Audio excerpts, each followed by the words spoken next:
Pronto. A gravação tá em cima. Começou, né? Chegando aí. Boa noite, Silene, também. Boa noite a todos e a todas. Bom, mais uma aula aqui do professor José Wilker, queridíssimo professor do nosso curso de docência EPT. Essa aqui é o segundo encontro da Síncrono, né? Boa noite, professor Wilker. Boa noite, Alexandre. Sempre Boa noite a bom todos. falar com a turma, sempre bom estar de volta. E também alguns alunos aqui ao vivo, né, com a gente. Silene, né? Bom. Boa noite, professor. Boa noite, professor João.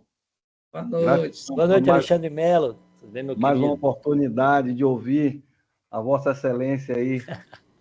Isso. Transmitir. Obrigado mesmo. É a segunda aula de componente, né, da nossa unidade temática, práticas educativas para a permanência e o êxito discente na EPT, né, na Educação Profissional e Tecnológica. Antes do professor, eu pedi ele para dar um minutinho aqui, que é para colocar para vocês a par do calendário final aqui da nosso curso, né? Estamos na reta final aí desse que é, vamos dizer assim, um ano letivo. Estamos nos despedindo desse ano letivo. Todo mundo está vendo aí o cronograma? Estão vendo aí, professor Wilker? Perfeito. Sim. Obrigado. Rapidinho, antes da aula do professor Wilker. Então, nossa última componente desse ano letivo, vamos falar assim, né? Nós trabalhamos com módulo, né? Mas nós podemos fazer um paralelo com o ano letivo. Então, no módulo 3, começou agora, né, com o professor Wilker. Nós estamos fechando essa componente no dia 22/11. Então, a ideia é que a maioria não, alguns grupos vão apresentar nesse dia. Me recordo aqui, Lauro de Freitas vai apresentar nesse dia, e deixa eu verificar depois qual é o outro, que vai também apresentar no dia 22, acho que é Vitória da Conquista. Então, a gente vai ter também no dia 29 os demais grupos, né? Salvador, Camaçari e Feira de Santana. Itabuna vai ser online, porque tem um grupo reduzido e aí só tem uma tutora. Depois disso, nós vamos ter a possibilidade de alguns alunos fazerem segunda chamada, mediante comprovação, depois a recuperação. Então, nesse período aqui, ó, a gente está fechando esse ano, vamos dizer assim, né, o ano letivo do nosso curso. Em 2026, a gente vai voltar em fevereiro, depois das férias no meio do ano. Estamos vendo a possibilidade daqueles alunos que perderam uma componente, duas, fazerem uma atividade de recuperação, para não perderem o curso todo. Estamos ainda em tratativas aí com a coordenação para fazer uma oportunidade em janeiro, mas ainda não podemos confirmar. Para quem, de qualquer forma, todos retornam aqui em fevereiro, né, com prática, a segunda matéria desse módulo, que é a pesquisa e a extensão no trabalho pedagógico da EPT, Teorias e Didáticas, tá bom? Aí temos mais duas componentes, eu não vou me delongar, sendo que uma delas já está com o TCC 3. Então, nós estamos em contagem regressiva, né? Fechando o professor Wilker, vai faltar duas componentes só. A outra já é praticamente o TCC, que é um relatório de formação. Diferente de uma monografia, escrever sobre um tema, nosso trabalho de conclusão é um relatório de formação. Você vai fazer o uso de tudo que você aprendeu nesse seu processo de formação aqui no curso. Então, aí você vai ter também alguns momentos para recuperação dessas duas aqui. O TCC, a gente quer que vocês defendam, né, aqui entre maio e julho do ano que vem. Então, a ideia é essa, tá bom? Então, está bem pertinho de concluir a especialização, gente. Então, força, vontade, está faltando bem pouquinho, tá certo? Eu queria passar, então, a palavra para o nosso professor Wilker, que me deu esse espaço, agradeço. Né? Depois vai me passar a gravação e a gente vai poder, assim, vamos dizer assim, colocar para aqueles profissionais, né, que não puderam estar presentes aqui. De toda sorte. Aproveito também, professor Wilker, para já agradecer a todos os alunos pela participação nesse curso, pela dedicação, pelo empenho nesse processo de formação, né, de autoformação, né, a especialização, a pós-graduação, em geral, um desejo muito íntimo de cada um que busca, né, um aperfeiçoamento, um crescimento profissional. Então, agradeço muito a vocês que estão participando do nosso curso, agradeço a todos os tutores que estão colaborando também com esse trabalho. E agora, na pessoa do professor Wilker, agradeço a todos os docentes. E, dessa forma, acho que a gente pode ir finalizando essa jornada aqui desse ano, sem contar que a gente tem um encontro presencial também para se encontrar aí, até alguns grupos aqui marcando um almoço, algo desse tipo, para finalizar. Professor Wilker, Alexandre, pode tomar. acho que Silene levantou a mão, não sei se ela queria perguntar alguma coisa do cronograma. Silene? Pois não, Silene. Oi, boa noite a Boa todos, noite. boa noite, professores, colegas. Eu perguntei aqui no chat também que a nossa turma lá de Feira de Santana, algumas pessoas enviaram a solicitação de que a nossa aula fosse online do dia 29. Não sei se o senhor chegou a apreciar isso, ouviu os e-mails. Eu cheguei a ver, sim, mas eu não vi, eu vi como um pedido individual. Se for um pedido coletivo, vocês têm que dar um jeito de fazer um documento, né? Não sei, porque nós que colocamos essa possibilidade, né? Mas não sei se os colegas manifestaram interesse, né? Então, realmente, a prerrogativa é dar aula presencial, Silene. Eu sei que você mora um pouquinho longe, né? E aí ela tem que fazer um deslocamento extenso. Mas seria o último, Silene, desse ano. Eu vou com todo gosto, Quem sabe vai ter um almoço, algo desse tipo. A culminância, né, Lu? Para fazer a culminância do ano aí. Isso, mas obrigado, Silene. Acho que eu vi seu e-mail, mas infelizmente não está previsto a aula presencial mesmo. Quer dizer, felizmente, né? Ou infelizmente, acho que a gente tem esse momento importante. Mas eu vou passar a palavra aí para o professor Will, que já vou desejando, então. Está cedo ou não, mas feliz Natal, feliz 2026, está pertinho, né? Está pertinho, os pisca-pisca já estão aí na cidade, já começou o Natal. Pode ser que eu não tenha essa oportunidade.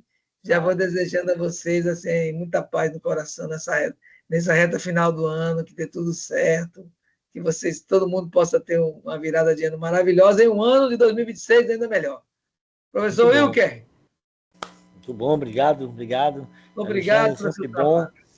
Dando continuidade à nossa disciplina, né? Essa disciplina de práticas, onde a gente trabalha um pouco de teoria, trabalha um pouco de prática, discute. Aí até a situação de silêncio, das distâncias da vida, acho que devem ser debatidas como um todo.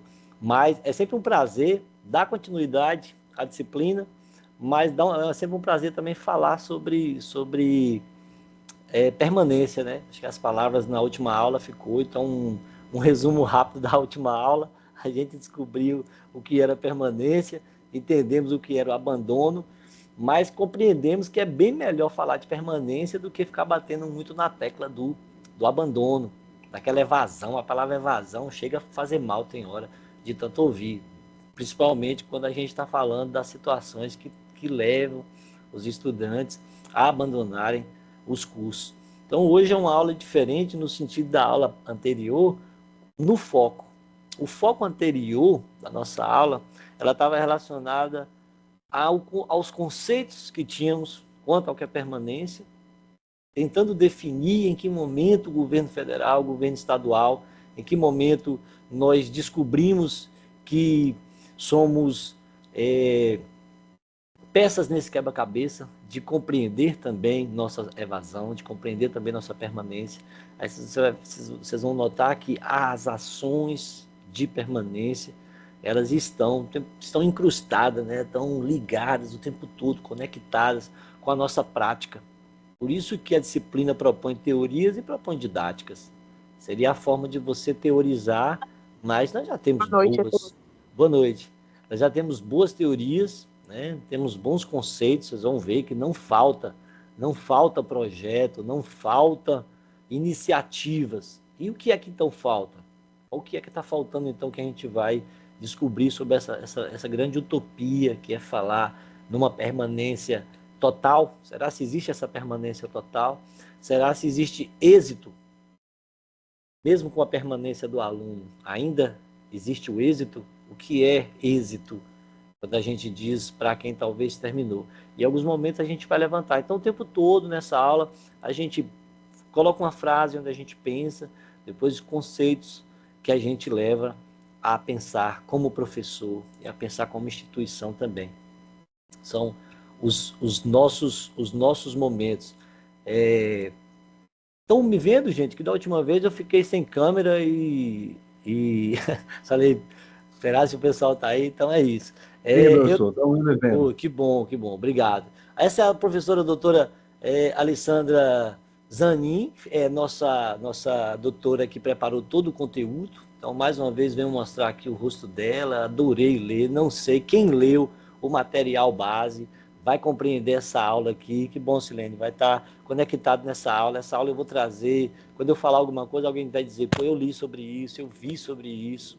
E esse livro da direita aqui, que não é da professora Zanin foi quem preparou todo o conteúdo. Esse livro da direita aqui, veja que a capa desse livro já mexeu muito comigo, né? Que esse velho chapéuzinho da formatura, que é a ideia da permanência, que é a ideia do êxito. Será se esse chapéu, ao final, usar esse chapéu, você consegue o poder do êxito? Será se a gente diz assim, tome o chapéu do êxito? Não, a gente entrega o chapéu de formação, né? De formatura. Mas aí vem a permanência e êxito. Veja que são duas palavras que ficam próximas, mas nem sempre elas se completam. Ainda temos os alunos que permanecem e veremos depois também o que seria esse êxito. Mas pensar sobre isso é pensar nessa lógica de reflexões, que foi o que a gente está fazendo. E a nossa proposta prática. Toda a aula de hoje a gente vai estar mostrando práticas que têm esse poder de estar mudando, pensando, ratificando, mexendo, né, balançando as estruturas. Como dizem, não, conscientizar as pessoas nem sempre funciona, mas sensibilizar sim. Então, vamos conscientizar. Não dá para sempre causar uma consciência, mas dá sempre para a gente criar sensibilidade. Então, sensibilizar as pessoas, sensibilizar os professores, sensibilizar as instituições para chegarmos nesse conceito. Então, por partes, nós já compreendemos, e a Zanin diz que nós já fizemos uma expansão da EPT. A educação tecnológica, científica, ela já teve um boom no Brasil de maneira absurda. Então, o ingresso do estudante na EPT, ele já está consolidado pela sua oferta. Então, a ampliação da oferta tira os institutos, né, descentraliza esses institutos, essa EPT para próximo, e a gente traz a primeira palavra, democratização. Então, os institutos federais, a EPT, ela é o primeiro ponto da democratização. Nós conseguimos imaginar isso. Mas, do outro lado, quem pensa nessa democratização agora, aqui à esquerda, é a instituição e o Estado, a União. A permanência da direita, ela é pensada sob a ótica do professor. Então, a compreensão sobre o tema, a reflexão que essa disciplina traz. Então, vocês estão fazendo isso, vocês vão ver que o tempo todo eu vou estar instigando vocês com o material que vocês estão lendo. O material é o que vai se balançar vocês. Então, compreende o processo de permanência, reflete sobre ele. O que a gente faz? Vamos agir. Então, essa ação, você vai ver que tem muita gente já agindo sobre a permanência há muito tempo. Muitas ações estão sendo feitas, inclusive nas organizações que vocês atuam. Até quem não é professor maneira ou outra, vez ou outra, está envolvido, está diretamente ligado ou indiretamente ligado a uma ação que causa permanência. Não quero vocês ligados em ações que causam êxito, mas sim que causam, êxito não, perdão, que causam a saída do aluno, mas que causem êxito, que mantém essa permanência. Então, à esquerda está a instituição, à direita está a gente com o processo de reflexão e ação, que é o que vocês estão fazendo. E para a gente compreender também o que Zanin coloca lá na última aula, ela já tinha dito que o abandono era um processo complexo. Qual foi a pergunta que a gente deixou na última aula? O aluno abandona ou é abandonado? Lembra dessa pergunta? O aluno abandona ou ele é abandonado? É o mesmo momento que nós estamos incluindo o aluno dentro de um processo onde a gente já sabe que pode ser excludente. Mas vamos, é um abandono que tem 3 esferas: complexo, dinâmico e cumulativo. Qual é a palavra que não foi falada na última aula? Cumulativo. São vários fatores que vão interferir nas ações dos professores, que devem agir e dentro das instituições, para que a gente usufrua ou compreenda de um conjunto de ações que estão relacionadas a esse abandono. A responsabilidade é pensar na instituição e pensar no corpo docente. Quando eu falo corpo docente, eu estou falando sobre a coordenação, sobre os coordenadores, a gente está falando sobre as políticas públicas municipais, as aberturas de novos campos, de novos mercados para essas instituições. Então, eu tenho um conjunto de ações que levam circunstâncias individuais, institucionais, sociais, tudo a ser analisado. Aí a frase da autora diz assim: a saída do estudante aí da escola é apenas o estágio final desse processo. Gente, quando o aluno abandona, quando o aluno abandonar a EPT, ele já está sob a égide de uma série de ações que já atrapalhou a vida estudantil dele. Ele já não tem suporte, uma pessoa não deixa exclusivamente a sala de aula só por um fator. A gente falou da última vez sobre as múltiplas causas, e essas múltiplas causas, elas estão aí. É um conjunto. Vamos mais na frente aprender como analisar essas causas. Se você não aprender a analisar essas causas, seu papel como professor para agir sobre essas ações pode ser inútil, porque nós vamos falar de planos estratégicos, e a estratégia ela é o direcionamento de ações institucionais que visam transformação social. Então, temos os dados, como a gente falou, lembra que a gente falou? Evasão é dado, permanência é processo. Olha o processo aí, estão lembrando da última aula? Então, esse estágio final é um processo. Então, criar essa análise desse processo cumulativo. Então, temos que criar ações que atinjam os pontos que são cumulativos, que estão se acumulando para gerar para o aluno essa interferência. Aí aqui você tem as últimas reformas da EPT, que ela busca um combate exclusivo. 3 palavras, 4 palavras basicamente, que dualidade estrutural. A autora vai falar um pouquinho para a gente mais na frente sobre essa dualidade, trazer um perfeito sobre essa dualidade, mas essas reformas buscam o combate à desigualdade, exclusão e dualidade. Eu digo que dentro da dualidade estrutural, que eu não sei se vocês conhecem, mas quando a gente usa o nome dualidade estrutural, é quando você tem uma parte da população que está sob uma esfera, está usufruindo de direitos e outra parte da população não. É como se criasse 2 caminhos que levasse a combater. E eu te digo, vocês vão ver que na fala dos alunos, eles vão dizer que estar no IF Baiano é bom, que estar no IF Bahia é bom, que estar no IF de Santa Catarina é bom. Ele vai dizer que o Instituto Federal, o AEPT, dá um moral para ele, dá um status, causa nele um conforto. São várias palavras que são usadas baseado nessa educação profissional e tecnológica. Toda vez que pegamos os institutos federais, ele tem um bom respaldo com a capacidade de preparar esses alunos para estudar em outras escolas, faculdade, e a gente vê esse diferencial. Então, essa dualidade estrutural ela é pesadíssima, mas ela já está ligada a essa desigualdade. Quer dizer, a desigualdade leva à exclusão, a desigualdade leva à dualidade, estrutural. Vamos falar mais na frente sobre essa dualidade, ela me preocupa muito. A Zanin fala muito sobre isso, né? Pergunta o tempo todo: e aí, professor, que tipo de escola você está formando? Que tipo de educação você está criando dentro da sua escola? Lembra a gente falou de Rubem Alves, a gente falou de Paulo Freire, mas podemos falar também de Rubem Alves, uma escola que traz muitas escolas sem muros. Rubem Alves era muito dessa defesa, a escola sem muros. E eu lembro muito da frase, eu adoro essa frase. Mais vale um 10 na escola da vida do que um 10 na vida da escola. Então, ganhar na vida é melhor do que ganhar na escola. Agora, ganhar nos dois seria perfeito. Mas e quando você tem, e o aluno trabalhador que a gente vai falar, que ele tem um 10, o motoboy que é 10 em ser motoboy, em ser um bom pai, em ser aquele cara, às vezes, religioso, tá ali junto, mas na escola é o que a gente diz: ei, João é uma negação. Essa palavra negação, quer dizer, é o motoboy que vale 10, mas na escola ele vale 0. Aí o João, que é o motoboy, diz assim: e aí, como é que eu, motoboy, posso me encaixar nesse mundo? Então, 10 na vida da escola ou 10 na escola da vida. É imprescindível. Ela estuda assim, ao bonde, ao bonde, ao bonde.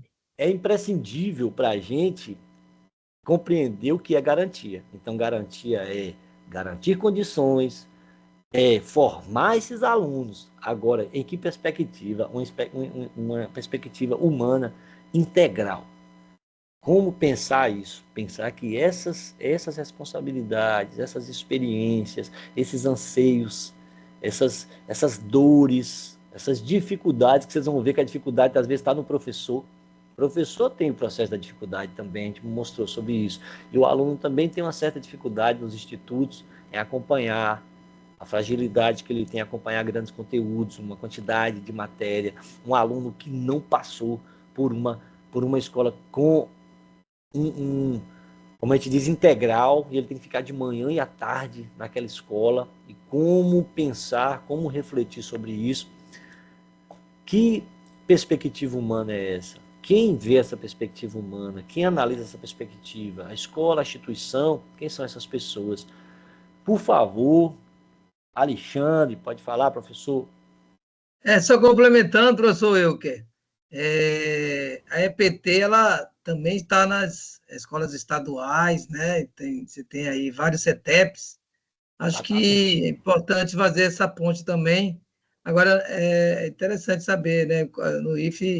Nos IFES agora a gente tem uma política de permanência. O senhor vai falar, né? Acho que é o pé de meia, que é bem interessante. Está aí na né? frente também, mas tem também os conteúdos direto, de que você está dizendo aí, que ele parte dos IFES, dos institutos, das EPTs como um todo, e que tem característica regional, impacto regional e às vezes local. Eu vou citar alguns exemplos de uns que acontece exclusivo e de outros de impacto nacional. Mas perfeito, Lopo. Lembrar, quando eu estiver falando IFE, eu estou falando dos institutos. Quando eu falar EPT, eu vou estar relacionando a toda educação que esteja até fora dos institutos. Eu falo dos institutos porque, como referência a uma boa educação, os institutos, eu vou falar, não tem igual. Eles são referência de preparação de bons estudantes, né? De bons estudantes. Aí essa palavra bons eu vou deixar entre aspas, porque, como eu falei agora, é o motoboy, né? É o cara bom. Então, quem é esse aluno bom? Se um é bom, o outro é ruim. Será? Se tá certo minha expressão? Então, vai ficando as perguntas aí. Obrigado, viu, Lopo? Obrigado mesmo. Vamos falar aí. Vou colocar uma lista gigante depois sobre essas ações.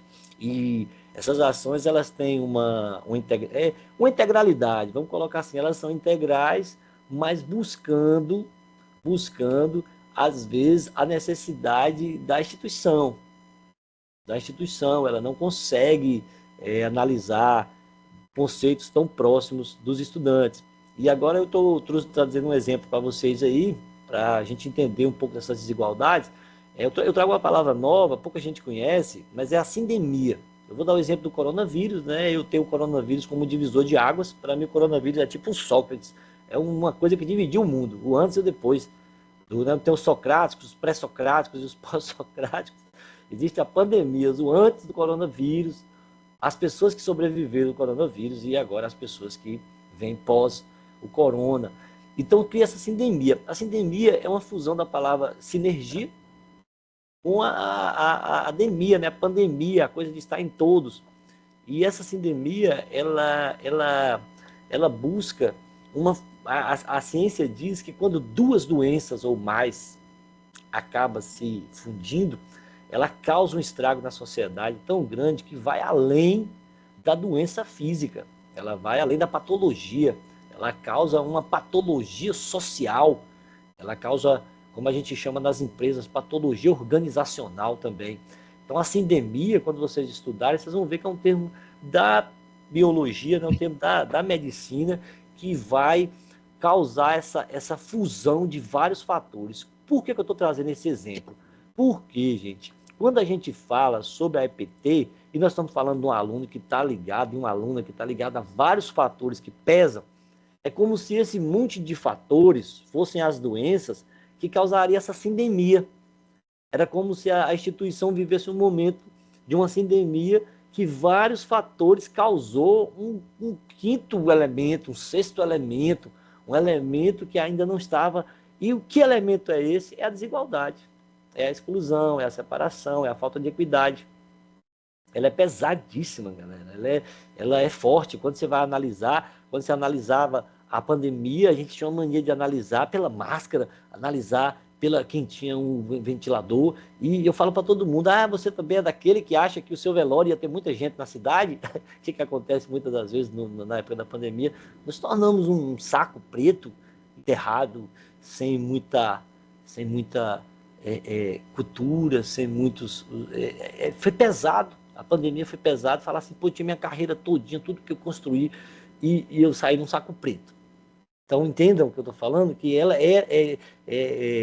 Alexandre Melo, por favor, meu querido, a palavra está com você. Professor, me tira uma dúvida. Aqui, realmente, o que nós é apresentado no estado da Bahia é que houve realmente um crescimento nos níveis de acesso, né, aos institutos. Porém, não é evidenciado na realidade do desafio quanto à aprendizagem. Se eu digo assim, tem muito mais acesso, sim, mas qual é esse aprendizado? O que é que modificou, né? O que é que foi acrescentado e o que deve ser pensado para a completude? Eu digo, não engessando o estado da Bahia, mas eu falo através dos IFBAs, para esses, então, que não conseguiram acesso ainda e manter aqueles em crescimento de escala. Então, essa é a minha dúvida, que às vezes o IFBA, né, traz acessos, sim, existe uma burocratização, no meu modo de ver, excessiva para com a documentação, que não há relação de tempo hábil e cumprimento do edital para a seleção desses alunos. E quando os alunos realmente está tendo acesso, mas quanto não, inegável a qualidade do ensino, mas eu falo da aprendizagem. Perfeito, perfeito. Boa fala, Alexandre. Eu poderia pensar, como eu falei, pensar sobre diversas formas, inclusive no processo da inclusão, que aí no caso que você está falando exatamente da pessoa acessar a burocracia. Eu vou usar a palavra burocracia para mostrar o que você fala, que a burocracia, nós temos um processo às vezes burocrático, né? Ele é burocrático, ele não está acessível a todas as pessoas, tanto que a gente sabe que às vezes está ligado à nota, e às vezes você tem um aluno que ele já saiu de uma escola onde não tem a mesma paridade, a equidade de nota, então ele vai ter uma dificuldade de acessar, foi o que você falou também, ele vai ter uma dificuldade de acessar. O que eu te digo, Alexandre, é que a gente teria que pegar essa fala sua aí agora e tornar essa fala, o que eu vou falar mais na frente, uma prática estratégica. Você tentar, junto com outras pessoas, compreender que existe essa falha, que existe esse processo que torna excludente a inclusão de alguns alunos e partir para as mudanças. Tudo que tornar mais prático, tudo que tornar mais democrático, menos burocrático, vai funcionar. Mas eu acho que você está falando de um problema que pode até ser um problema crônico, né? Ele pode estar persistindo em outras escalas. Vamos, Alexandre, falar mais um pouquinho, talvez eu responda na frente algumas ações que podem ajudar isso. Vamos ver. Eu, continuando lendo aqui, eu consigo mostrar para vocês uma frase da autora que diz assim, é muito pesado, ainda mais falando sobre as falas que nós temos acesso e julgamos que todos têm o mesmo acesso. Desigualdade social, acesso limitado a serviços de saúde, má nutrição, condições precárias de moradia e violência são determinantes estruturais que aumentam a vulnerabilidade da população a essas interações. O que Alexandre fala se encaixa nisso. É como se eu dissesse que um aluno que tem um acesso limitado à saúde, que ele tem má nutrição, que as condições precárias de moradia, uma violência doméstica, uma família de 20 pessoas, de 15 pessoas que moram em 2 cômodos, onde tudo é muito embolado, tudo é muito junto, em condições subhumanas. Qual a condição desse aluno, às vezes, acessar o Instituto Federal? Então, fica as perguntas, né? Como eu digo, eu não quero trazer respostas, porque não temos todas as respostas. Mas vocês vão ver que eu indico, dentro dessa fala, eu indico algumas falas que são relevantes a pensar. Eu quero sempre pensar que é possível desconstruir, mas em formas de ação. Vamos ver se a gente encontra essas ações. No livro de Jailson de Souza, Jailson diz assim, a capa do livro, para mim, já é uma obra-prima. Né? Essa favela que eu queria já trazer esse contexto, que em 96 eu tinha 16 anos, e eu fui para São Paulo, e meu irmão foi morar na favela, e eu tive toda a dificuldade para compreender aquilo. E eu achava que eu conhecia uma favela, eu achava porque eu tinha assistido uma televisão, que eu tinha visto um filme de tiro na favela, que eu assisti, que eu conhecia uma favela. E a pergunta que eu deixo aos professores é: quantas vezes estamos defendendo que conhecemos territórios?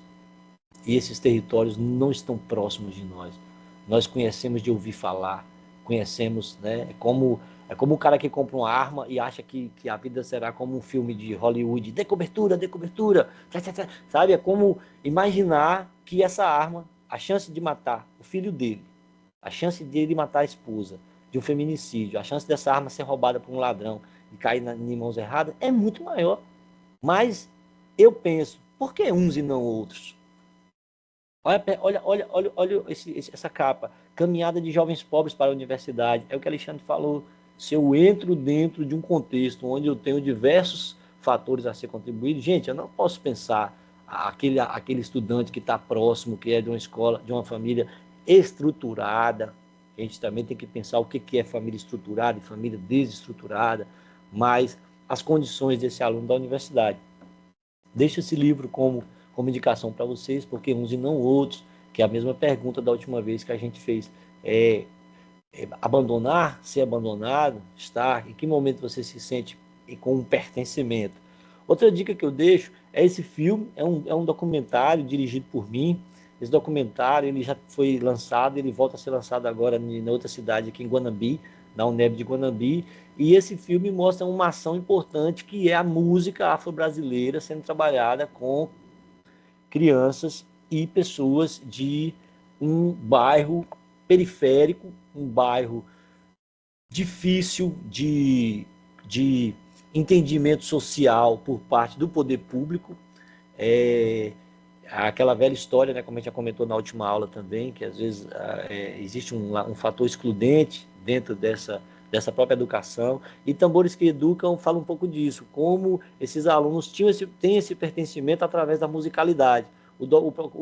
A Banda Curumim não existe mais, o projeto não foi financiado. Em 2019, o governo federal cortou recursos para o projeto e o projeto não está mais funcionando. Então, esse pertencimento que se existe dentro desses projetos, às vezes eles se perdem, porque nós ainda estamos falando de alunos, estudantes, trabalhadores. E eu reforço, o grifo é nosso, trabalhadores, porque a gente pergunta. Eu vou agora colocar aquela velha história que a gente tem muita mania, que eu falei da aula passada, de criticar e de ter um conceito muito superficial das ações, porque é como se as ações tivessem de ficar em balões gigantes sendo mostrado para a população que é feito, e às vezes muito que é feito nem sempre é visto.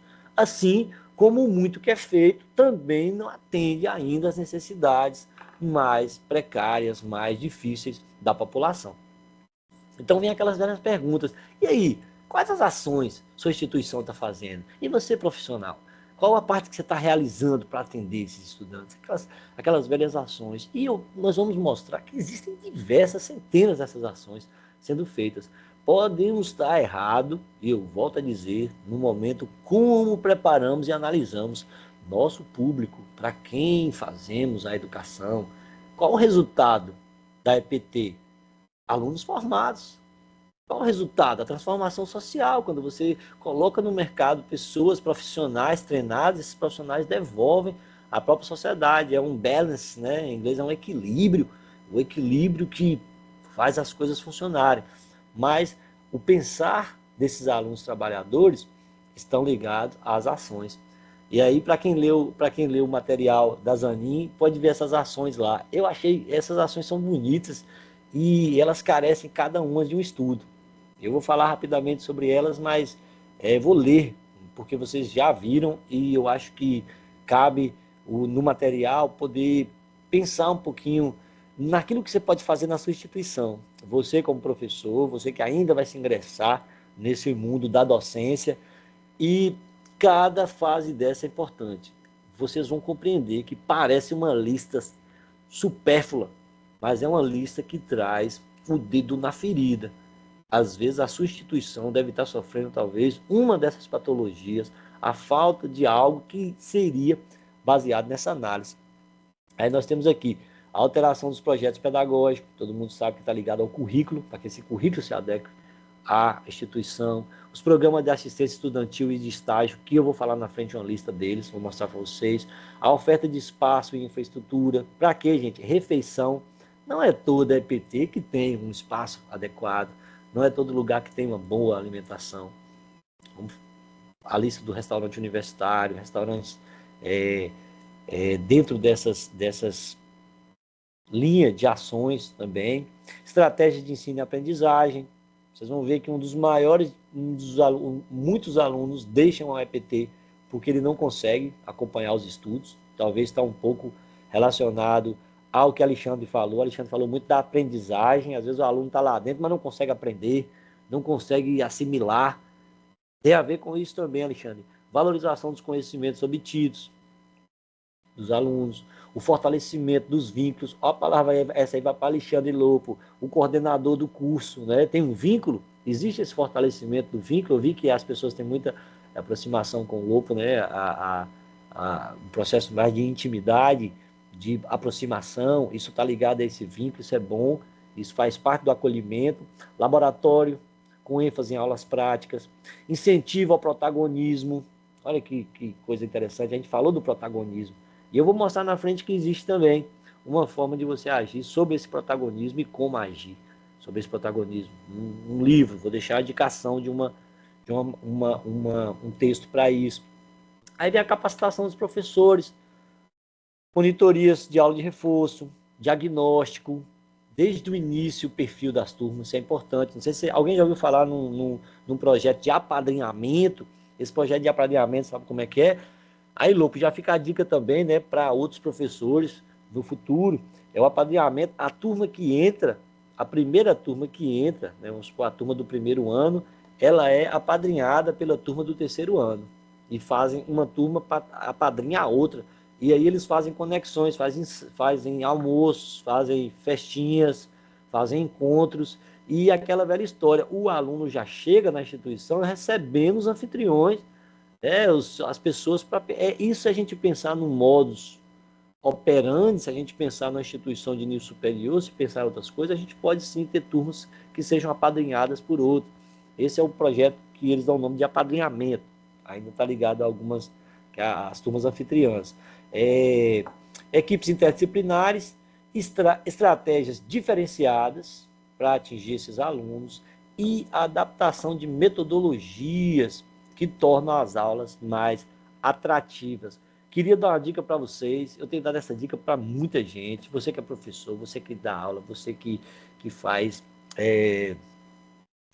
cursos. Boa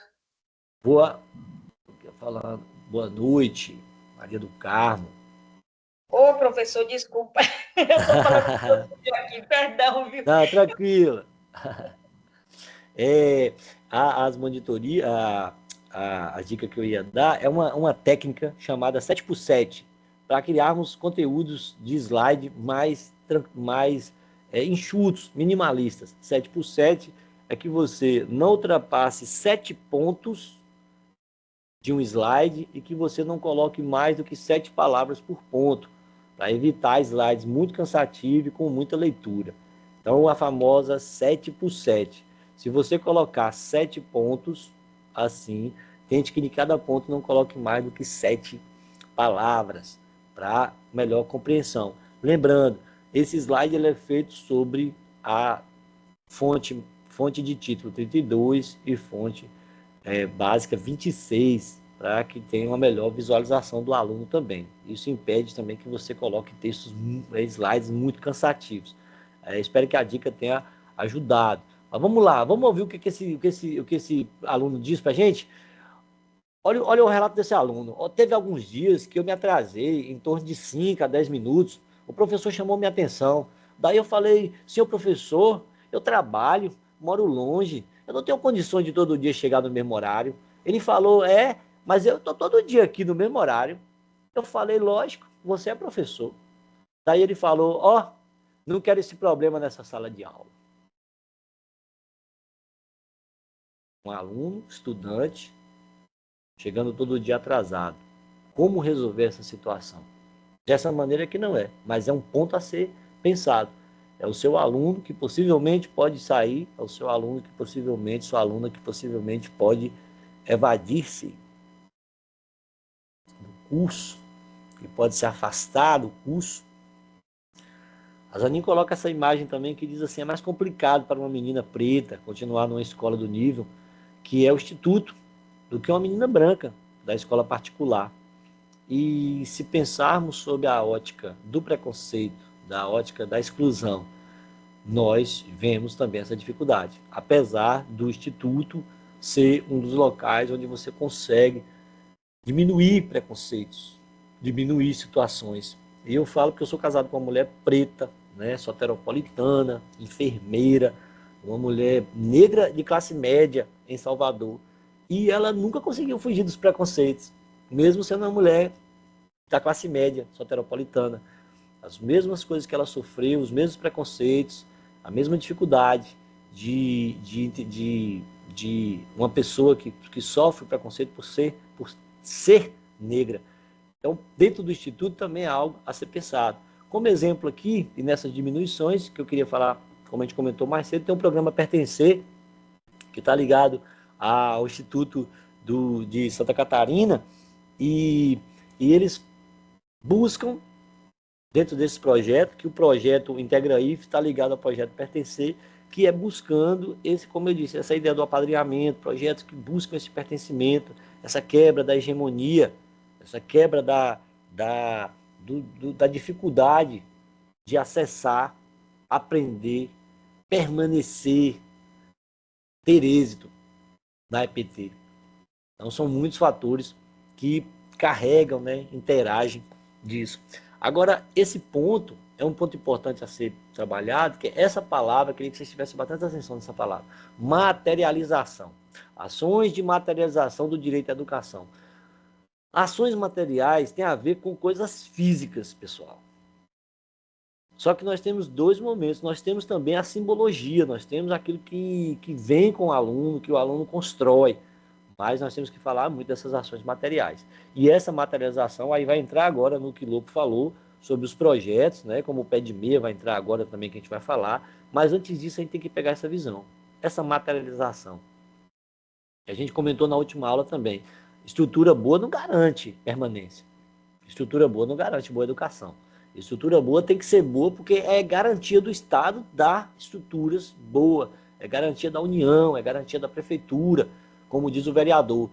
Para que o vereador não aprove ar-condicionado nas escolas, tem que desligar o ar-condicionado da Câmara de Vereadores. É assim. Aí o professor está sendo radical, não sei. Porque ser contra o ar-condicionado na escola é talvez quando o orçamento do município não permite comprar tantos ar-condicionados e dar manutenção em tantos ar-condicionados. Eu falei tantos assim que é para ficar uma coisa muito difícil. tantos ar-condicionados. Aí, pô, vereadores foram contra. Você vai na Câmara e tira os ar-condicionados. Ou seja, só teremos ar-condicionado quando todos tiverem ar-condicionado. Não é assim que funciona. Vocês sabem que não é assim. Mas a materialização, ela é importante porque nós temos essa permanência simbólica, mas nós temos a permanência material.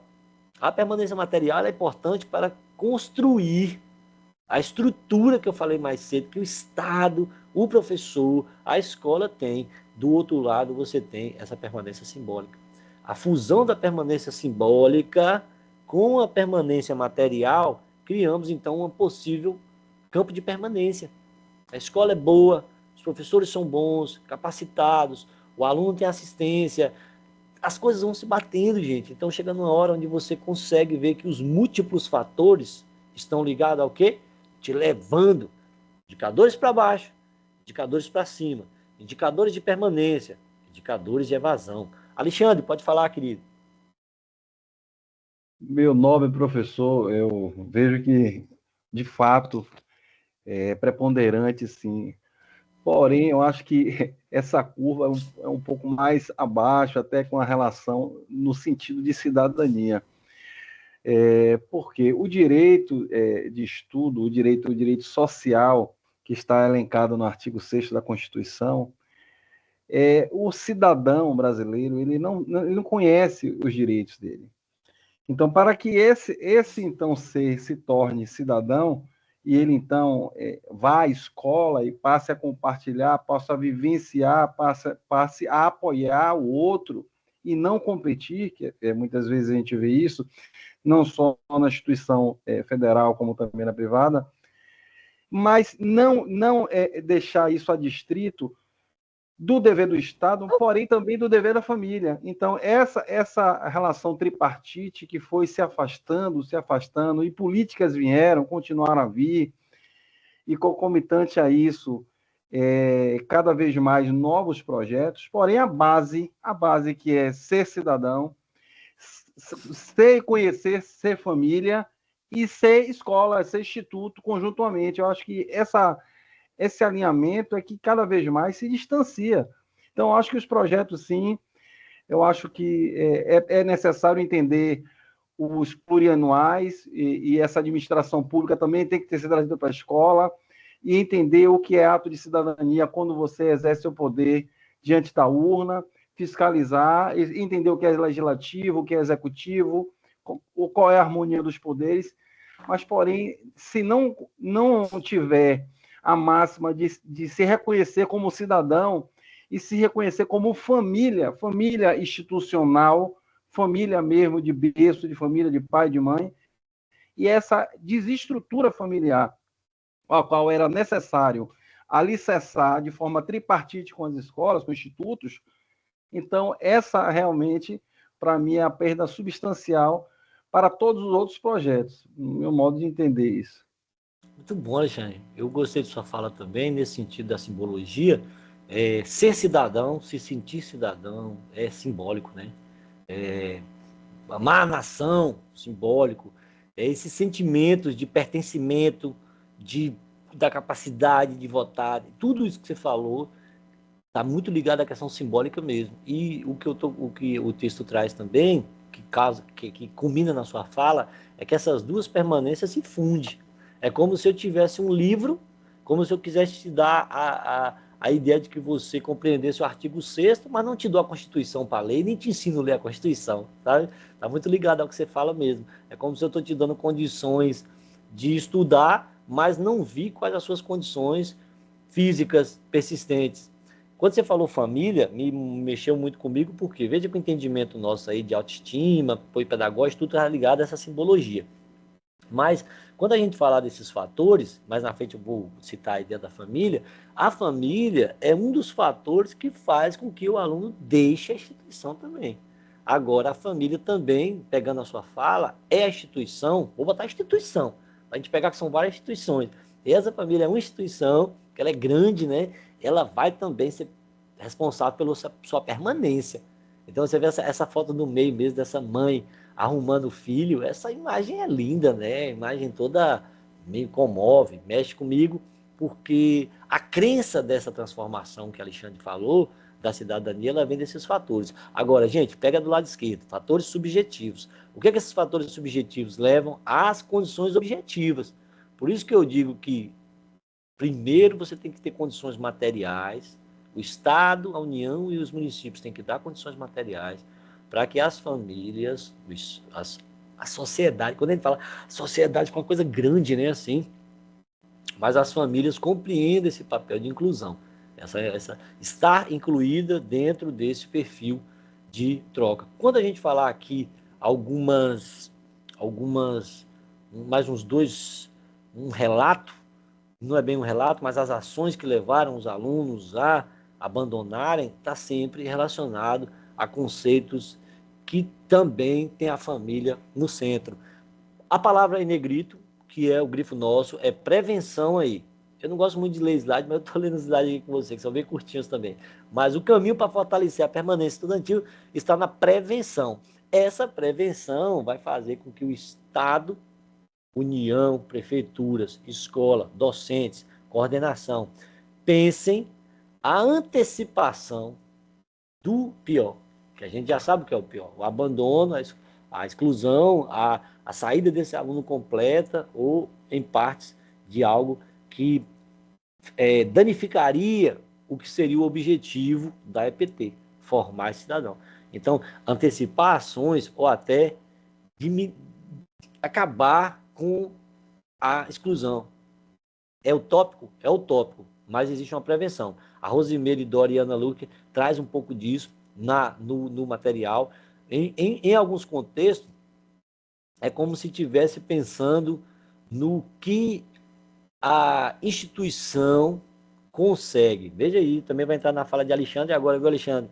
A fala de duas palavras poderosas. A primeira, mobilizações, que eu não preciso citar as mobilizações de permanência estudantil, porque todo mundo sabe o quanto a EPT já se desenrola, e aí nós vamos ver agora à frente, quantos projetos tem para manter essa permanência. Só como eu disse, os fatores são múltiplos, os fatores são complexos, os fatores são cumulativos. Mas eu coloquei 3 fatores de desgaste, de desmobilização, de desmobilizadores dentro dessa permanência estudantil, que seria, por exemplo, cortes orçamentários, um projeto que estava funcionando deixa de funcionar. O desgaste relacionado aos professores, a uma greve, a uma necessidade de um problema dentro, direto ou indiretamente ligado à EPT. E o terceiro que eu coloquei, o desafio individual, a dificuldade que os próprios estudantes já têm de ser quem são, de estar onde estão, de viver da maneira que vivem.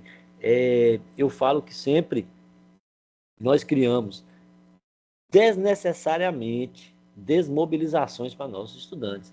Os institutos criam isso às vezes. Então é uma forma da gente pensar como contextualizar, como referenciar, como estar próximo dos nossos estudantes, para que eu tenha essa referência. Veja, permanência estudantil, 2 processos, um mobilizador e o outro desmobilizador. Aí, em alguns momentos, você vai ver que as desmobilizações, uma impacta diretamente na outra. É uma briga aí. Não deveria ser nem né? Era um processo de mobilizações versus desmobilizações. Essa lista à direita, azul, é infinita. É infinita. As desmobilizações são infinitas. Hoje pode estar surgindo uma nova forma de desmobilizar o movimento estudantil, a forma da permanência, levando a uma possível exclusão. E dentro desse movimento que a gente falou, né, que movimentos que desmobiliza e mobiliza, nós temos esse movimento de permanência estudantil que nos faz pensar uma pesquisa. Pão, lá para comprar um pão aí na padaria. A parte da pesquisa, essa pesquisa aqui que foi feita com os professores, ela diz assim, o que os professores poderiam fazer para melhorar a exclusão? É uma lista, gente. É uma lista de coisas que eles colocaram. Agora, umas são delicadas. Se eu olhar rapidamente aqui, presta atenção. Eu vou passar, passei a lista. É como se aquilo fosse só uma lista. Mas quando você vai olhar, a pesquisa com os professores, ela trata conceitos simplórios. Aí eu queria que vocês pensassem só nisso. Atendimento a horários extra-classe, ou seja, você atender os seus alunos fora da sala. Continuar as pesquisas, a extensão, a monitoria, as visitas técnicas. Reduzir a carga horária. O aluno tem um dia na semana de folga. O aluno que estuda, principalmente, que trabalha, estudar à noite.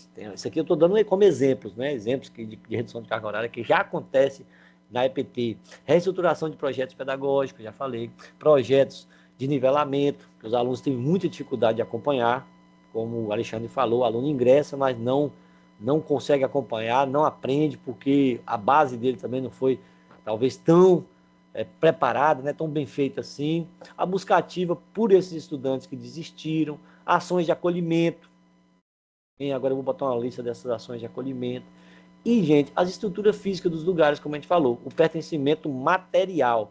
A Zanin traz 2 pesquisas para vocês. Essas pesquisas mostram o que é o abandono. Aliás, são 5 estudos. São 5 estudos. Eu trago só 2 aqui, mas olha embaixo. Olha perto do rosto das meninas aqui. 270 permaneceram, 25 desistiram. Então, essa pesquisa foi feita com 270 pessoas que permaneceram. Por que vocês permaneceram? Aí eles disseram, perspectiva de um emprego melhor, estar formado, a qualidade do corpo docente me ajudou muito, a infraestrutura da instituição, o desejo por novos conhecimentos.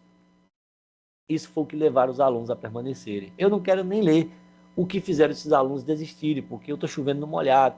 Mas se você pegar o que tem dificuldade, muitas das dificuldades estão relacionadas ao aprendizado. Olha a segunda dificuldade. Por que esses 25 desistiram? Porque eu tive na segunda, dificuldade que envolve o processo de ensino-aprendizagem, dificuldade de aprendizagem e problemas com docentes. Vamos ver o segundo? 36 trabalhadores. Aqui foi com os estudantes, aqui com os professores. O que os professores disseram? O que esses técnicos de trabalho, da educação, disseram?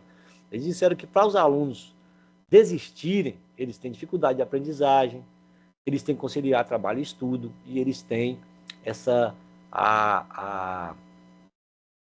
os problemas, né, pessoais e familiares como um todo. Mas o que faz os alunos permanecerem?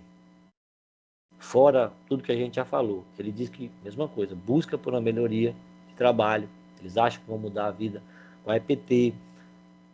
Foi bem acolhido, olha a preocupação com o acolhimento, foram bem acolhidos.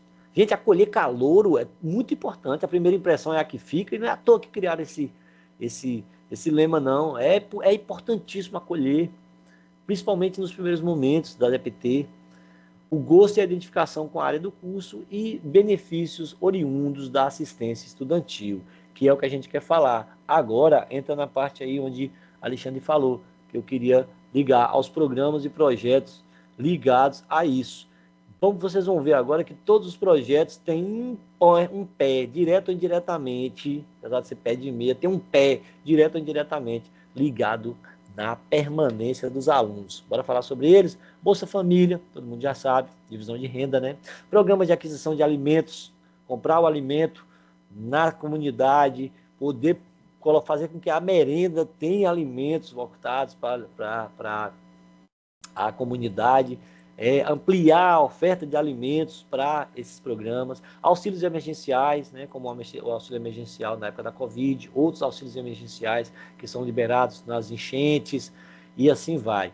Veja que eu vou falando aleatório aqui, rápido, e vocês já vão pensando que esses programas, direto ou indiretamente, auxiliam na permanência.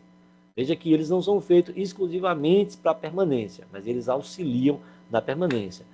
A Política Nacional de Assistência Estudantil, que é o PNAES, que é um dos mais importantes, vou até tirar para me falar só um pedacinho dele, o Programa do Bolsa Permanência, Programa da Assistência Estudantil, e um que eu não sei se vocês já viram, que chama Partiu IFE, que é como se fosse um cursinho pré-IFE, um cursinho pré-PT, que prepara os alunos para ingressar. Talvez se encaixa também na fala mais cedo de Alexandre, quando a gente falou sobre esse ingresso do aluno e depois também ele conseguir se manter lá com o seu aprendizagem. Por que o PNAES é importante? Olha o grifo nosso. Democratiza condições, minimiza desigualdades, reduz taxas de evasão e contribui para a promoção da inclusão. Então, o PNAES, ele é um programa feito para permanência. Beleza? Ele é feito para permanência, ele é feito para diminuir desigualdades. É diferente do que você criar um programa por criar um programa. Às vezes você está criando um programa, um projeto Professor, que tem... Diga aí, pode falar. Joselita, na minha escola tem pré-IFBA. Pré-IFBA, olha que beleza, Joselita. Que bom, viu? Que bom ouvir isso. É isso que eu gosto de vocês participam por causa disso. É falar que tem, para a gente falar que mata a cobra e mostra o pau, né? Importante, Joselita. Obrigado pela participação. É o pré-IFBA aí, que é Partiu IF, Partiu IF Bahia, Partiu IF Baiano, né? Que tem o IF Baiano também, que está ligado para essa área da linha agrotécnica, da agroindústria. Muito bom. Gente, olha que coisa gostosa de ouvir. O aluno chegar no EPT e ter uma residência estudantil para ele, ter um restaurante universitário ou um restaurante que possa pensar, possa garantir o que está embaixo, essa alimentação estudantil de qualidade.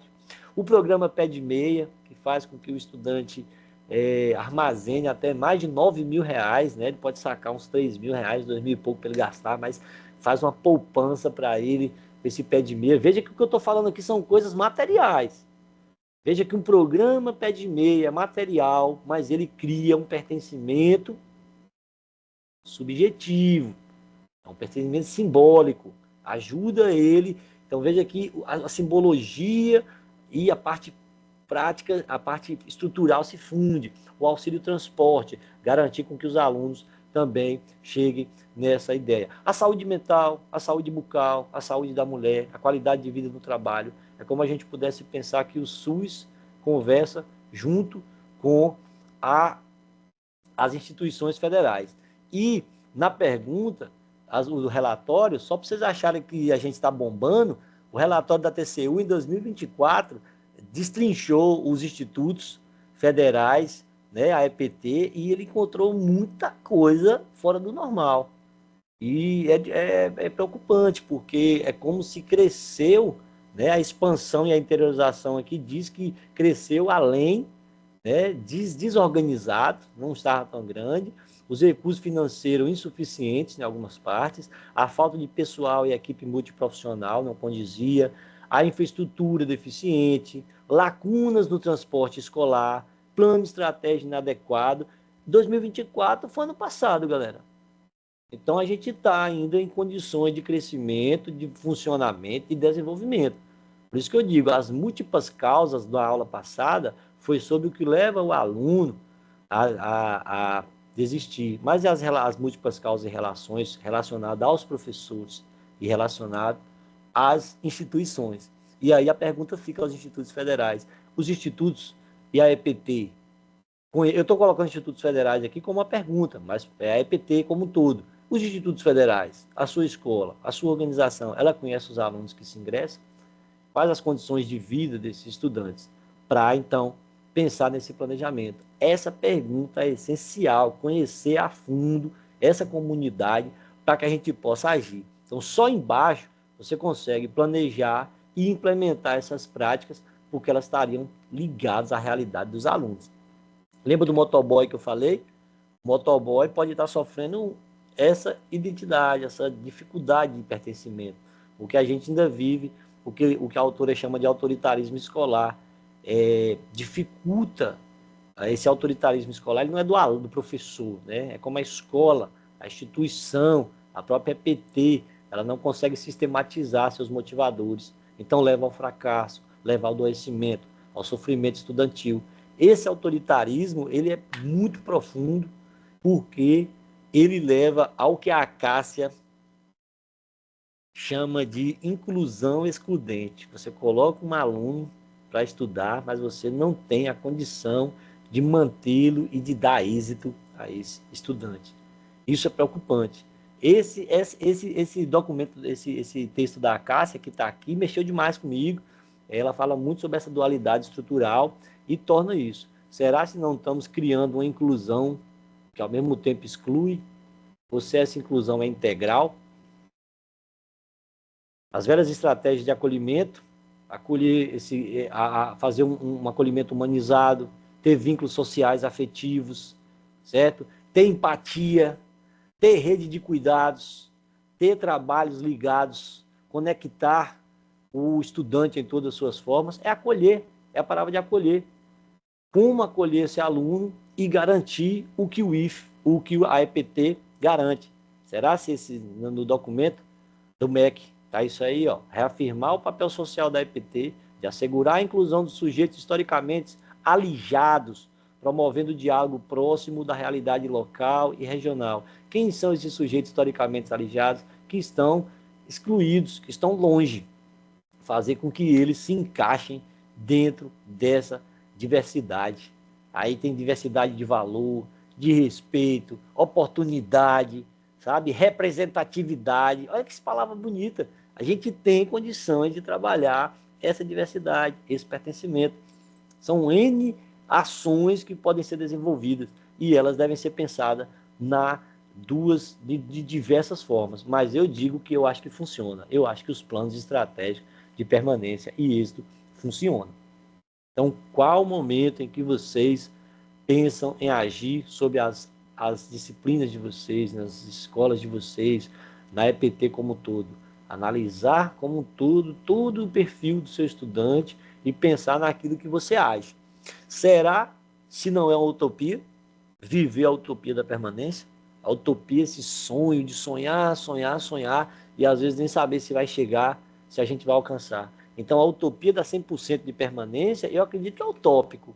Eu acredito que seja utópico essa permanência 100%, mas destrinchar, se debruçar, brigar, cair, romper com as barreiras para que a permanência exista, eu acho que deve existir, deve ser nosso carro-chefe. Eu digo para você, e aí que eu já estou finalizando, semana passada, um aluno, toda a minha disciplina tem uma parte prática no final, que é uma dica que eu quero deixar para todo professor. Todo professor faça com que o seu aluno vá em algum lugar, colha informações, entreviste alguém, tire fotos, faça vídeos, faça com que ele tenha uma experiência prática para voltar para a sala de aula. Porque eu faço sempre isso, e meu aluno disse assim, professor, eu não tenho condição de ir, professor, o trabalho não deixa, eu dei mais uma semana para ele, igual todo mundo já fez, mas você vai ter mais uma semana, vai lá, vai num boteco na esquina, entrevista o cara do boteco, pega as informações, e nada, eu dei mais uma semana, e foram 15 dias, e aí eu tinha que fechar a caderneta, e esse aluno perdeu, e eu fiquei com aquilo, imaginando em que momento eu criei essa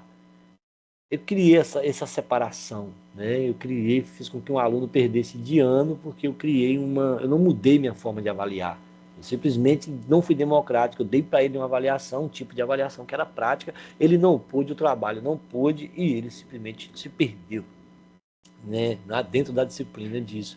E fica aquele pensamento, será se as mudanças, a flexibilidade, porque essa frase que vocês estão lendo agora, ela é forte porque a última parte dela, ela diz sobre os sujeitos da comunidade escolar, né? Então, tem um sentimento de pertencimento nisso. E isso são a partir de experiências exitosas. Essas experiências exitosas, elas são construídas por nós, professores, nós, pessoas que estão dentro desses contextos. Quando eu falar escola e professor, não é só da EPT, mas todo mundo que é multiplicador de conhecimento. Então, o sentimento de pertencimento contribui para a criação de vínculo vivenciado, a partir das experiências exitosas construídas com outros sujeitos da comunidade escolar. E a última frase que eu deixo é a frase que a Cássia também, né, ela volta dizendo o seguinte, que se não acreditamos, né, a frase dela é como que as pessoas que não acreditam, as pessoas que acham que está chovendo no molhado, que pode pensar que esses projetos não têm surtido efeito, né? Um negacionismo sem amparo, sem números, torna essa frase muito poderosa, onde ela diz que afirmar que não adianta lutar por mais e melhor educação é mais do que matar a esperança, eliminar um espaço importante para a construção de um outro projeto contra-hegemônico, certo? Vamos pensar sempre nisso. Temos que ter espaços de educação e temos que sempre construir projetos contra a hegemonia. Por isso que a EPT é o lugar onde cabe essas mudanças, cabe os profissionais, cabem pessoas de todas as classes e condições sociais. Mas cabe a nós tornar isso mais interessante. Eu vou falar, antes de encerrar aqui, né, nessa aula, eu quero, essa é a parte onde eu deixo aberto para vocês, para que vocês possam fazer alguma pergunta, alguma colocação, que eu vou agora também falar um pouquinho sobre a nossa última atividade da disciplina, e desde aqui eu já deixo assim o meu muito obrigado a todos que participaram, que estão lendo o material. Estou dizendo, é importante ler esse material básico, porque é um material que abriu muito minha mente, fora os outros textos que eu tinha lido, mas a Zanin caprichou muito nesse material. E por que eu tenho que falar sobre a última atividade? Essa última atividade ela acontece no encontro presencial, ela vale 4 pontos, e ela cabe, a atividade 1, ela é a fusão da atividade 1 com a atividade 2. Ela é chamada de atividade de conexão. Ela conecta os atores sociais criados com as ações. E aí você vai refletir como essas ações, igual eu fiz aqui hoje, como essas ações podem contribuir, como a ação que você criou pode contribuir para aquela permanência e evitar essa evasão. Vale 4 pontos, vai ser apresentado junto com os gestores nos seus encontros presenciais, onde os tutores dividirão o tempo certinho para que todos possam falar um pouco sobre essas experiências e caprichem nos seus atores ficcionais, né? Como eles permaneceram, como eles sofreram para permanecer e como eles também sofreram para deixar a EPT. Ou seja, a EPT também é sofrimento, né? Sofrimento para ficar e sofrimento para sair. Quem sai sofreu, quem fica também sofre para consignar. Mas isso vai acontecer no encontro presencial. Fiquem abertos, que alguém quiser falar alguma coisa, mas eu quero dizer que é muito importante para mim participar desse grupo que são vocês, esse grupo maravilhoso que torna a EPT mais bonita. É um curso que ele tem esse pé EAD e esse pé também presencial, torna um curso híbrido. Então o curso de vocês é um curso híbrido muito bom. E eu li as avaliações de vocês e gostei demais. Achei muito importante, vários atores, algumas ações que alguém já postou também. Eu dei uma lida e vi a preocupação de alguns em criar aqueles atores baseado nas suas experiências de vida. Por mim, eu escutaria todos vocês no sentido de saber os anseios e quais as experiências que vocês têm como professores e educadores. Mas deixo aqui meu muito obrigado, né? Sempre um prazer trabalhar nessa disciplina. Espero poder ter contribuído na desconstrução e construção de novos conhecimentos, de novas palavras, lembrando qualquer ação que vocês fizerem em prol da permanência vai ser muito importante para criar esse pertencimento e identidade dos alunos da EPT. Aqui eu encerro, não estou deixando aberto aí para vocês. Se alguém quiser ainda falar mais alguma coisa, esteja aberto. E aqui uma galera boa, né? Nós tivemos aqui uma turma com 20 pessoas, 21 pessoas participando.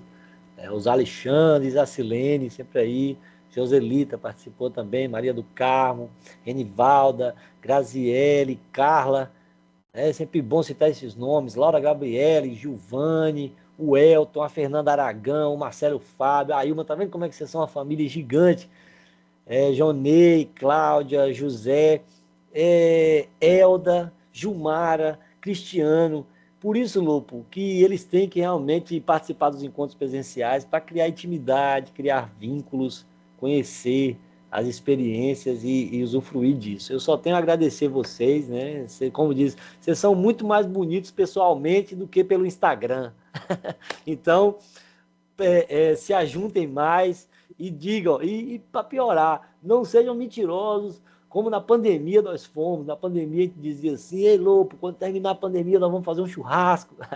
Aí a pandemia acabou e ficou um monte de churrasco sendo... O pessoal está devendo churrasco. Veja se você não prometeu churrasco para alguém e realmente você não pagou esse churrasco. Obrigado, gente. O pessoal está dando um salve aí no chat. Obrigado a todos que participaram, né? Dene, obrigado, obrigado. É isso. Lopo, Tem uma vai levar a pergunta, palavra, professor. por Sou eu que favor. tenho a pergunta da Graziele. Como vemos os documentários da banda Curumim? Ah, isso aí, muito bom. Boa pergunta, boa pergunta. O Banda Curumim, na terça-feira, meia-noite, ele entra no YouTube. Aí eu posto o link aqui. Vou até anotar. Vou mandar o link para vocês, porque ele Olha vai que para o legal. YouTube. Como ele não foi lançado ainda, não foi colocado no YouTube. Mas vai ser um prazer disponibilizar o link aqui para vocês verem. Cara, é emocionante, porque realmente a música poderosíssima para ser uma dessas ferramentas. Professor, É se o isso, senhor puder professor. postar no AVA, será bom, né? No Isso, AVA. no AVA. Perfeito, Valeu. no AVA. Obrigado, Alexandre. Só colaborando aí na sua fala, né, que foi muito importante você citar tantas ações, né, que visam a permanência dos estudantes, o restaurante, agora os programas também ligados a bolsas de apoio. Eu acho que a gente vai consolidando, né, a educação, né, como uma prioridade no Brasil, né, quando a gente vê tantas, tantas leis e projetos voltados para fortalecer, né, a permanência do estudante e levar ele naturalmente, né, ao êxito. A gente tem, inclusive, na licenciatura, programas como Pé de Meia para a licenciatura, né, onde você valoriza aí o pessoal que tira notas melhores no Enem e dá uma bolsa para eles entrarem na licenciatura. Então, eu tenho visto nesse atual momento uma valorização, professor Wilker, da educação, né? Acho que isso vai levar o Brasil a uma guinada aí tão importante, que é mais educadores, mais... Tem agora o projeto do MEC, mais professores, né? A gente está vendo aí ainda mais institutos federais. Aí eu estou falando só do caso do governo federal. Vai ter mais 2 universidades, porque semana passada foi o Enem, e aí o ministro da Educação reforçou tudo isso, falando do programa Mais Professores. E a gente vê também agora o professor tendo uma carteira nacional, que vai dar a ele algumas garantias. Eu acho que esse olhar da sociedade, valorizando professores, valorizando a educação, no caso, procurando aumentar a permanência. Quando a gente fala EPT, a gente, em geral, está falando do ensino médio. E o ensino médio, como falou o professor, daquele caso do Uber, né? Ou do Moto Uber, do motoboy, e ele tirava, era um bom profissional, mas na escola não conseguia acompanhar os estudos. Ele vai, a ideia é valorizar mais, né? Apesar do trabalho, né, ser exaustivo, esse aluno ter, por exemplo, se ele está num pé de meia, né, vai ter mais uma garantia de permanência nos estudos. Lembrando que a gente tem índices muito altos de evasão, desistência no ensino médio. E eu tenho uma perspectiva com esse programa, professor, por exemplo, que aumente bastante, né, o número de concluintes do ensino médio, e esses alunos comecem a voltar a ingressar nas universidades públicas, está sobrando vaga. Então, a gente vê muitas universidades com vagas aí sobrando. Claro, né?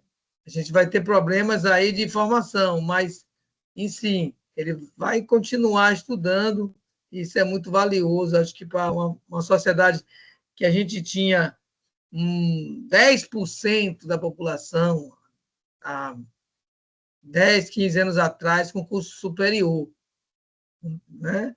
Sei que a EPT é uma etapa importante que a gente tem aí, mas só fazendo uma referência com o curso superior, nós tínhamos 10, hoje está em torno de 15, então a gente ainda é uma população, né, uma sociedade com pouco, vamos dizer assim, com pouca formação. Isso, acho que está virando essa chave, né? A gente está vendo desde a LDB, desde a Constituição de 88, né? O artigo traz lá: educação é dever do Estado, direito do povo, direito das pessoas, e a gente está vendo realmente grandes avanços. Assim, eu vejo com otimismo, professor, eu que atuo já há 30 anos na educação. Eu não sei quanto tempo o senhor atua, né? Mas a gente já viu muitas mudanças positivas, a própria LDB, né? A LDB trouxe um olhar para a cidadania. Agora temos a BNCC, que traz uma estrutura que até muitas vezes criticada. Mas os nossos alunos aí, muitos são bacharéis, não estão na sala de aula, mas têm um desejo de entrar na sala de aula, né? Então, estão se preparando, estão se qualificando. Fico muito feliz. Você que vai assistir o vídeo, você que está assistindo ao vivo agora, ao vivo dessa forma remota, né? Acredito numa boa perspectiva, professor. Estamos caminhando assim na direção de cada dia mais se valorizar a educação no Brasil. Isso é muito importante. Aqui no Salvador, a gente está tendo uma expansão das escolas em tempo integral. E o governo colocando piscina nas escolas, o governo estadual. O governo municipal, nem tanto, mas a gente observa assim, o governo estadual com vários avanços. Eu não sei como está na sua região, mas a gente vê que está caminhando assim, para uma valorização de forma geral nas estruturas das escolas públicas. Então, a gente espera que essa caminhada continue e a gente tenha muitos e muitos avanços na educação. Mas é muito bom ouvir os alunos, né? Quem não se beneficiou em algum momento de uma bolsa? Eu vou contar a você, professor Wilco, que eu fui aluno da escola técnica. Se chamava escola técnica na minha época, viu? E aí eu ganhei. Eu tinha algumas dificuldades, né?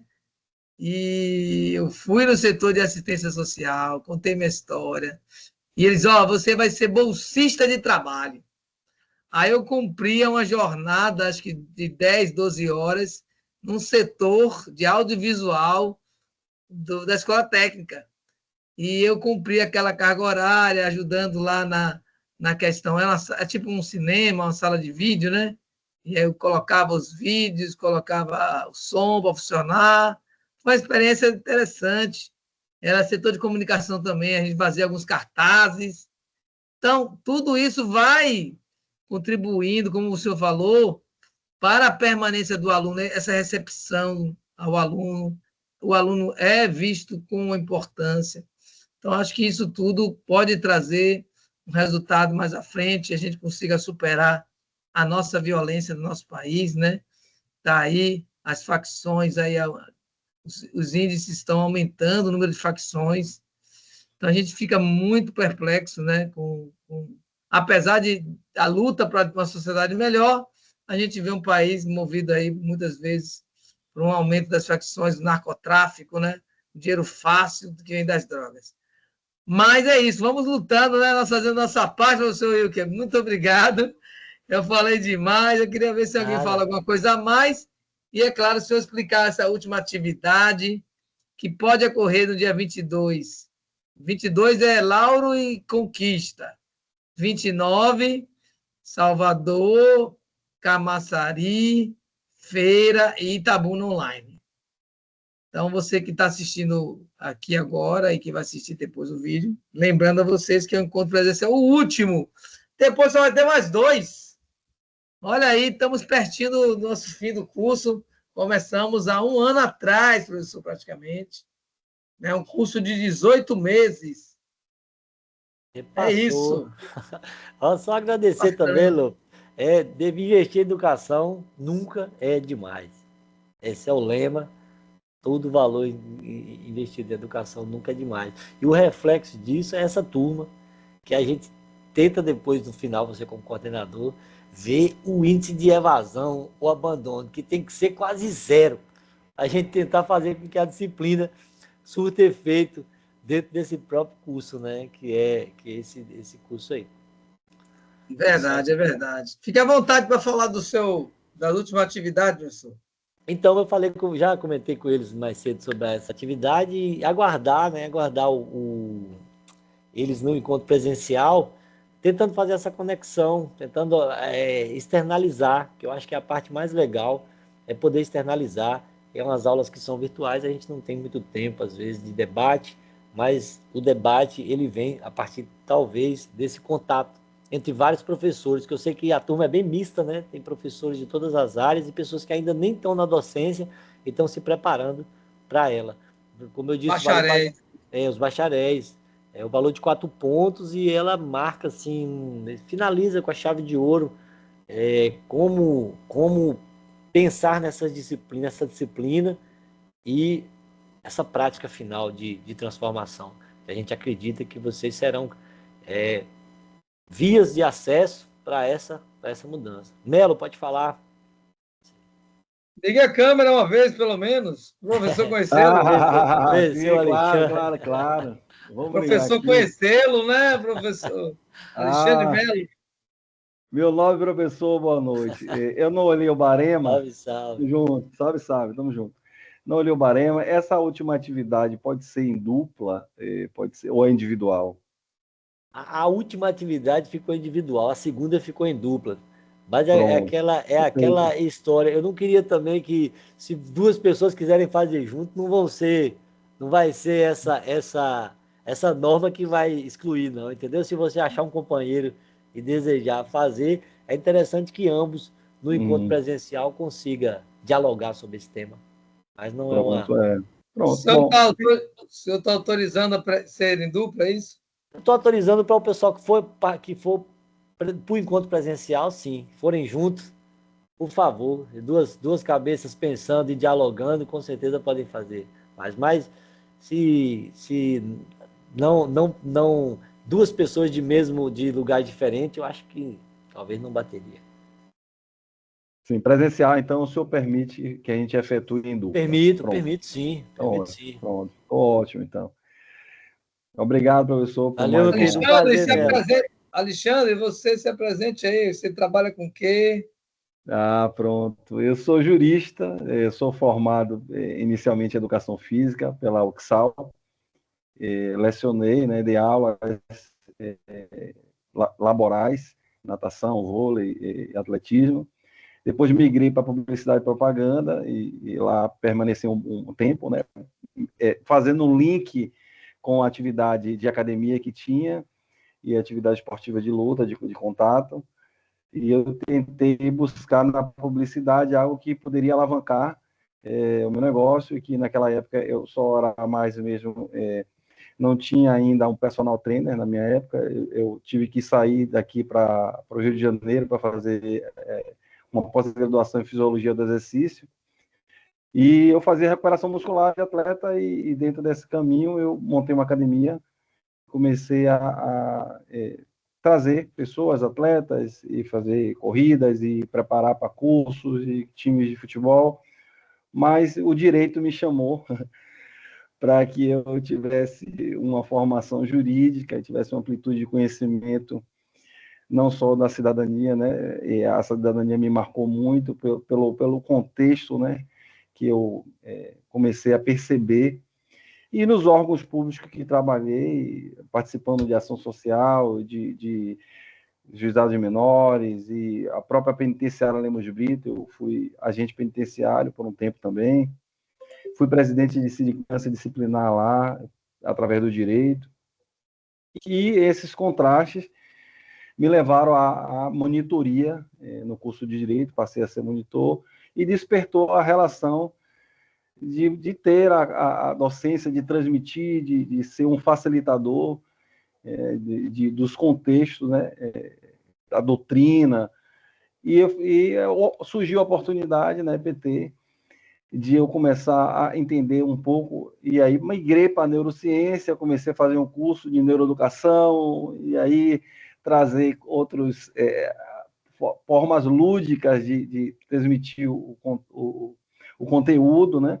Através de baremas também lúdico, forca, roletas, testamentária, onde tinha grandes monólogos de livros que teriam que ser decorados. Eu comecei a fazer um resumo, lógico, não perdendo a identidade, mas, e aí pronto, essa oportunidade de estar na EPT, Minha irmã é professora da EPT, da Ciência da Computação, e eu comecei a ver que a EPT é estruturada, e ver de uma forma, comecei a enxergar o Instituto Federal de uma outra forma, e tentar também parcelar e dar uma contribuição minha como cidadão brasileiro, como soteropolitano, como baiano, como nordestino, de também compartilhar com esse conhecimento e aprender. E, assim, foi e está sendo muito produtivo para mim, que tive conhecimento com pessoas maravilhosas no campo de Lauro de Freitas, o próprio coordenador e o próprio nosso coordenador Alexandre Lopo, sempre presente, sempre se fez presente em todas as aulas, né? Não só nisso, também nos encontros presenciais, estava lá, tomando um cafezinho com a gente, trazendo um incentivo, mostrando, né, o corpo a corpo, o enfrentamento, isso é positivo demais. Temos Josi, que é fantástica, a nossa tutora, ela sempre junto e está sempre trazendo um feedback. Os encontros não são coisas miúdas, assim, acaba o encontro, a gente continua a falar e ela traz novos incentivos e está sempre postando algo interessante para a gente dentro do grupo. Então, essa família nova da EPT que eu encontrei, que eu fui acolhido, né, o Campus Lauro de Freitas também, que abriu as portas para a gente, eu fiquei muito feliz e estou feliz, né, no momento de aprendizado muito importante para a minha vida. Mais uma essência que eu estou trazendo para a minha carreira profissional, não só com o mestrado da UFBA e outros fatores que eu venho concomitantemente tentando, né, perseguindo, para lá nas tantas eu ter uma oportunidade de dizer, pô, vivenciei esses cursos e pude extrair a essência do melhor de cada um dos meus companheiros que esteve presente do meu lado em todo o meu caminhar. Então, que isso para mim foi importante e é importante. Muito bom. A carreira Muito aí. bom, Alexandre. Obrigado. Passar a bola aí para o professor Wilker, que está Não, aqui eu só encerrar mesmo com vocês, né? Como eu disse, é uma disciplina que eu passei com muito coração, de coração, né? Com o coração aberto. É uma coisa que me incomoda a evasão e me incomoda não trabalhar com permanência. Então, cada aluno, como eu disse para vocês, minha frase é nenhum a menos, nenhum a menos, nenhum a menos, que sejamos sempre tentar buscar a equidade, sempre tornar com que todos consigam chegar com as suas diferenças, mas que ajudemos a isso. Eu acho que permanência é isso, é fazer com que a equidade chegue de uma maneira no que a gente diz. Como eu disse, lutamos com os livros que temos, né? Para que a gente não use armas, mas lutemos com os livros que temos. E essa é a nossa realidade. Só quero agradecer e quero que essa disciplina sensibilize vocês. Eu também não acredito na palavra de conscientizar, mas eu acredito na sensibilidade. Então, que nesses momentos que essa disciplina e as leituras possam sensibilizar vocês a se incomodarem também com a exclusão e lutemos para que nenhum a menos dentro da educação. Um beijo no coração de vocês, só agradecer mesmo. E aqui eu dou como encerrado essa aula, certo? Obrigado, gente. Tchau, obrigado, pessoal. Valeu, meu povo. Tudo de bom para vocês. Valeu.